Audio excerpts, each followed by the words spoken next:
నమస్కారం. మనందరం కూడా ఆర్గానిక్ ఉత్పత్తులు, అలాగే న్యాచురల్ ఫార్మింగ్‌లో వచ్చినటువంటి ఉత్పత్తులు 2 ఒకటి అని మనం అనుకుంటాం. కానీ వాస్తవం ఏందంటే ఈ 2 ఒకటి కాదు.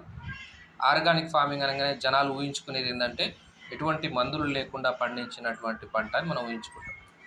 వాస్తవం అది కాదు. ఆర్గానిక్ ఫార్మింగ్‌కొచ్చేసరికి మనము ఇప్పుడున్నటువంటి ఇంత రసాయనాలు వాడవు. కానీ ఒక రకమైనటువంటి రసాయనం ఒక రకమైనటువంటి కెమికల్సు, ఆ తర్వాత ఫెర్టిలైజరు మనం ఒక షాప్‌కెళ్ళి కొనుక్కొని తీరాల్సిందే.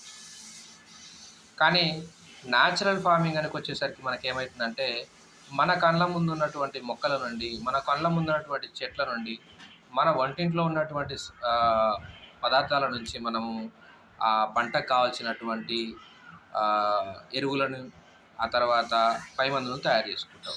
దీనిలో ప్రధానంగా మనకు ఆవు పంచకం అంటే గోవు యొక్క యూరిను, ఆ తర్వాత గోవు యొక్క పేడ, పప్పులు, బెల్లము, ఇట్లా మనం వాడతాం. కాబట్టి ఆర్గానిక్ ఫార్మింగ్ అనగానే మనం ఏదో ఊహించుకొని పండ్లు కానీ లేకపోతే కూరగాయలు తింటూ మనం ఆరోగ్యంగా ఉంటున్నాం అని చెప్పేసి మాత్రం మనం ఎప్పుడు కూడా అనుకోవద్దు.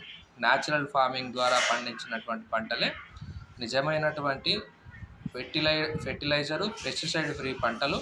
వాటిని తినడం వల్ల మాత్రమే మనం నిజంగా ఆరోగ్యంగా ఉంటాం.